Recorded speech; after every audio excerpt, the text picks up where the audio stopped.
Assalamualaikum warahmatullahi wabarakatuh. Salam sejahtera untuk kita semua. Pada pertemuan, pekerti atau peningkatan keterampilan dasar teknik instruksional, kita akan bersama-sama belajar mata kuliah, pengantar pendidikan, dengan bahan ajar, konsep pendidikan. Selamat dan semangat untuk kita semua dalam mencari dan mengamalkan ilmu. Pendidikan adalah usaha sadar dan berencana, untuk mewujudkan suasana belajar dan proses pembelajaran, agar peserta didik secara aktif mengembangkan potensi dirinya untuk memiliki kekuatan spiritual keagamaan, pengendalian diri, kepribadian, kecerdasan, akhlak mulia, serta keterampilan yang diperlukan dirinya, masyarakat, bangsa, dan negara. Unsur-unsur pendidikan. Pertama, adalah pendidik. Pendidik merupakan tenaga profesional, yang bertugas merencanakan dan melaksanakan proses pembelajaran, membimbing, memberikan nilai serta mengevaluasi kegiatan belajar dan mengajar. Kedua, peserta didik. Peserta didik adalah anggota masyarakat, yang berusaha untuk mengembangkan potensi diri, melalui proses pembelajaran yang telah tersedia, sesuai dengan jenis dan jenjang tertentu. Ketiga, interaksi edukatif. Interaksi edukatif adalah komunikasi dua arah, antara pendidik dengan peserta didiknya, untuk mencapai tujuan dari pendidikan secara optimal. Keempat, materi pendidikan.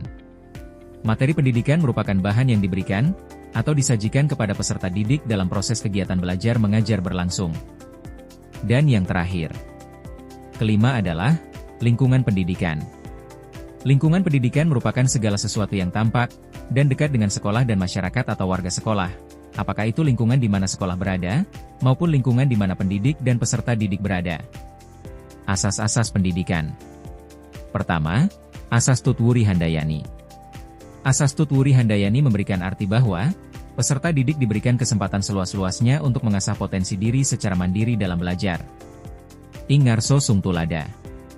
Di depan memberikan teladan. Ing madya mangun karsa. Di tengah memberikan dukungan. Tutwuri Handayani. Di belakang memberikan dorongan.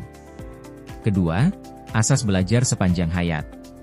Asas belajar sepanjang hayat merupakan sebuah pandangan yang menuntut seseorang untuk terus bersemangat dalam menuntut ilmu selama hayat dikandung badan. Asas kemandirian dalam belajar. Asas kemandirian dalam belajar merupakan sebuah pandangan yang menuntut peserta didik untuk mengoptimalkan dirinya dalam belajar maupun mengatur waktu belajarnya secara mandiri. Landasan pendidikan. Pertama, filosofis. Landasan filosofis merupakan makna ataupun hakikat yang menuntun seseorang untuk berpikir, apakah pendidikan itu? Mengapa seseorang harus berpendidikan? Dan apa dampak dari pendidikan? Kedua, sosiologis. Landasan sosiologis adalah sebuah proses interaksi antar manusia dengan manusia, manusia dengan kelompok atau kelompok dengan kelompok, begitu juga dengan interaksi antar generasi. Ketiga, kultural. Landasan kultural adalah merupakan sesuatu budaya, yang menjadi gagasan dan karya manusia, beserta hasil budi serta karya yang berkaitan dengan pendidikan, yang terwujud dalam sebuah ide maupun gagasan. Keempat, psikologis. Landasan psikologis adalah sebuah bentuk perbuatan manusia yang terbentuk dari pola tingkah laku manusia terhadap ilmu atau proses pendidikan.